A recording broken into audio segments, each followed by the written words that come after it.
Just doing a little 150 grit magic on my dashboard here on some spots that need attention.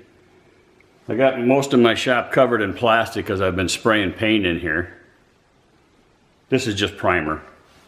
This is going to get some more primer and then some semi-gloss gray. The rest of the boat. I'm waiting on some fairing compound, which should be here on Tuesday. Today's Monday, the 28th. And when that gets here, then I'll touch up a few spots inside the boat. Then I'll be able to spray paint the inside of the boat, the hard top anyway, and inside the main part of the boat with gray. The outside of the boat will be painted white like the hull, and I'll start on that next. But in between priming it and putting the color on the boat, I got to take it outside and wet sand it. I'll do that outside because it makes quite a mess. And then I got to wash the whole boat down to get all the dust off of it.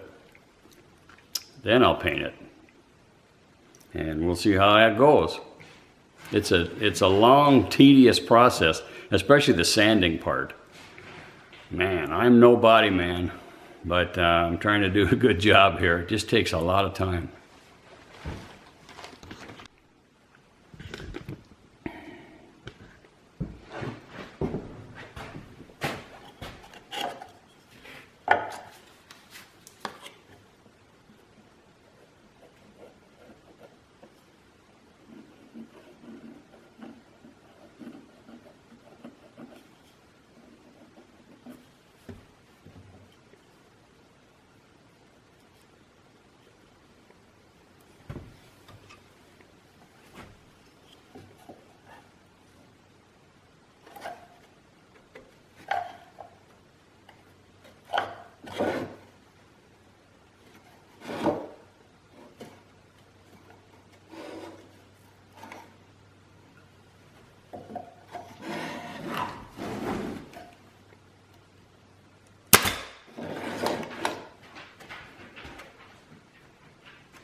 I'm just working on some speaker boxes here for the radio. I'll have one on each side, port and starboard. Nothing serious.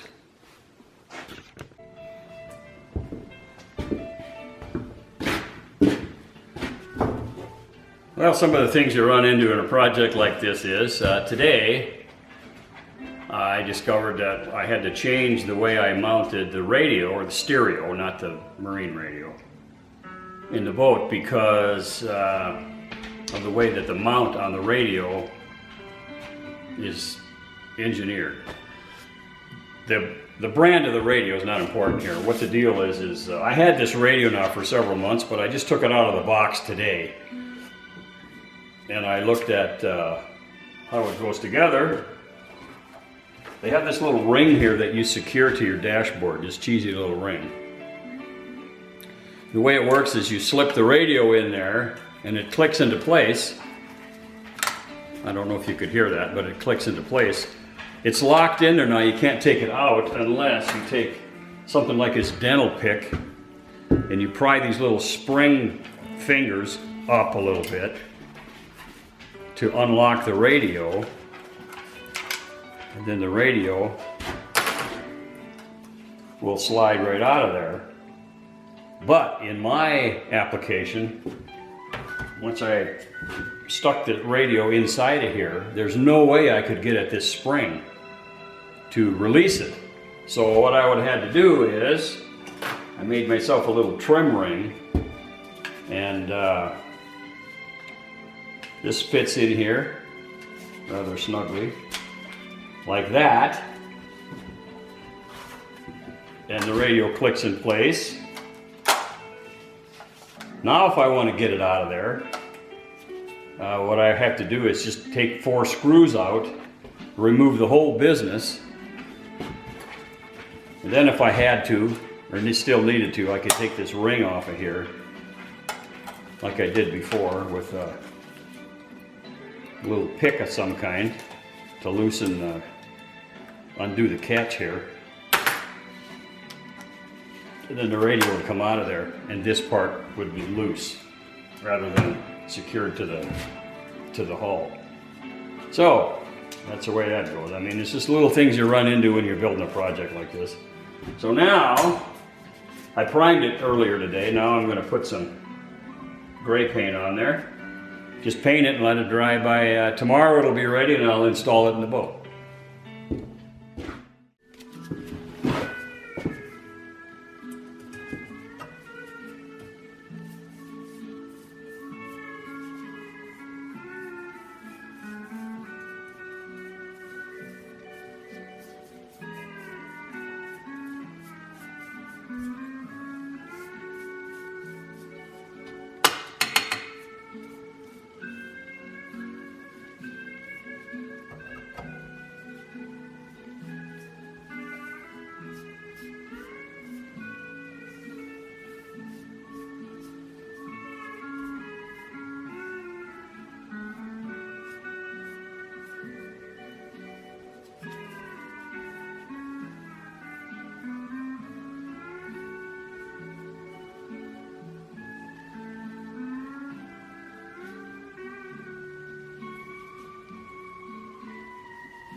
All right, it's magically gray now.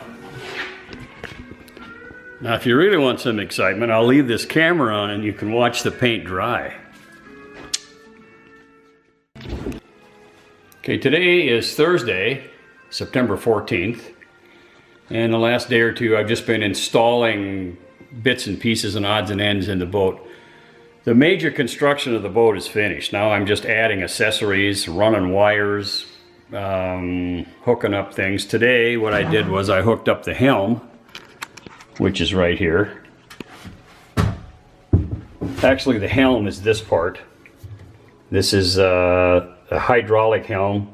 Steering wheel connects to it, and then underneath here, you take this off of here.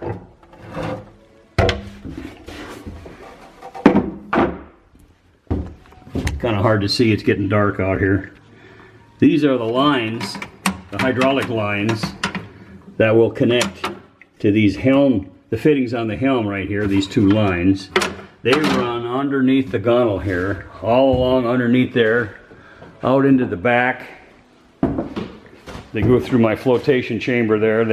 They're sticking out there. Of course, there's enough hose that are left there that will connect to the motor, which isn't here yet, but that'll be right there, of course. And I've also installed these seats, back seats, and there's storage in there. Inside of here, there's a special place to put my cooler and some other, you know, whatever, tackle and whatnot. This is going to be my tackle storage area here, this seat. And there'll be tackle in this drawer here also. So this drawer, by the way, locks closed, and when I push this button in like that, the drawer can't come open. So with the boats bouncing around and things are getting thrown here and there, the drawer will stay closed. And of course up here is going to be some more tackle and some extra life jackets, things to keep the Coast Guard happy. Of course the seat pedestals mount in these holes here. I've got the control, the main part of the control in here. This is the control for the main motor. There'll be another one just like that mounted here. That'll be for the kicker motor.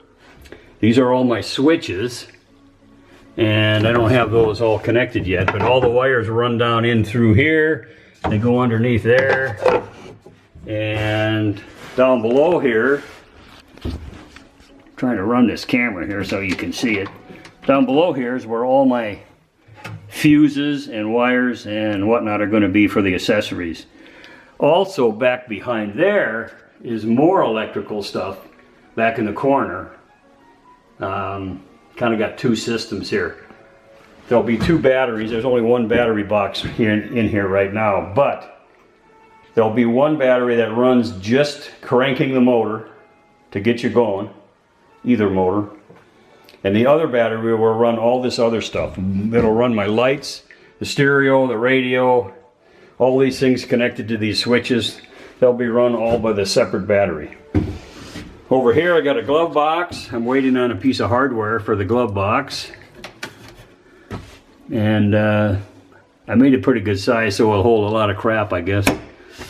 And down below here, this is a storage area that I'm going to put some more things to keep the Coast Guard happy. You got to have some flares. You're going to go out in the ocean. You got to have flares and all kinds of crap they make you carry. A sounding device, whatnot, and just, you know, you never have enough storage area on a boat anyway, so whatever you want. And then up here, of course, there's just these three cubby holes. This is actually just one big area with two doors in it. And same thing over here, except this is just a storage area, but over here is where the stereo is going to go. This, of course, is the marine radio. You don't have to have one of those, but they suggest you do, and they are quite handy. I mean, when you get out a ways, out in the ocean, your cell phone doesn't work. And I don't have a cell phone anyway, so whatever. You can talk to people or, you know, get help or whatever. And this is one of the latest technology on these things is they do a lot of stuff. And even if someone else is in trouble and I'm out on the water, unbeknownst to me, they're sending a signal. It'll go through my radio or anybody's radio. It leapfrogs until it gets to land to a Coast Guard station, and then they can send a cutter out and help them out. I didn't know that till I read the book that came with this radio. It does a whole bunch of stuff. It does a lot of things I'm never going to use. And most of the time, you don't use your radio because you're not in trouble. You know, you hope anyway. So, that's that. Now, the next couple of days, the other day, yesterday as a matter of fact, I put the windows in here. I put a little blurb on Facebook about it, but these are really nice windows. The windows on the side here open and close. The windscreens, they are just solid. Of course, the door opens up. And then these doors open up, so it's easier to get in and out of here. They lock in place once they're open. And then you can just grab a hold of this and step up on my step here. Now you're out on the bow deck, and there'll be a seat. There'll be a hatch cover covering up this plastic covered hole here. The seat pedestal sits in there. You can sit out here and fish for bass if that's what you want to do. And there'll be an electric trolling motor mounted right here that will be controlled by a remote control that I'll be wearing around my neck, or I can also control it from the fish finder, which will be mounted right here in the corner here on top of my dashboard, which isn't in place yet, obviously. Kind of hard to do this one-handed. I apologize for the picture bouncing all around, but fish finder goes there. These are my gauges. So tomorrow I'll be prepping this back here to paint the blue. It's actually kind of a turquoisey blue. I picked this color because it reminded me of an old boat we used to have. You know, this is like 50s and 60s blue. Now, if you remember those boats, a lot of those boats were blue and white. I just love that color. So that's why that is.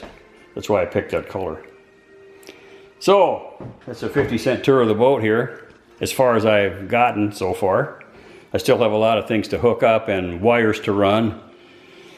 I don't even have the batteries yet, so I got to get at least one of the batteries so I can finish wiring and test out everything and make sure it actually works. I got all winter to get it done. I'm kind of scrambling right now to get the painting finished because I want to get that done before it gets cold here. I got about another month before I'd have to stop painting or heat the shop. And I can heat the shop, but I use a lot of firewood. It's a big shop. It takes a lot of firewood to heat it. So, and you got to keep it warm for a couple of days after you paint it. So I want to get all the painting done now, at least in the next couple of weeks. And that's about it for today.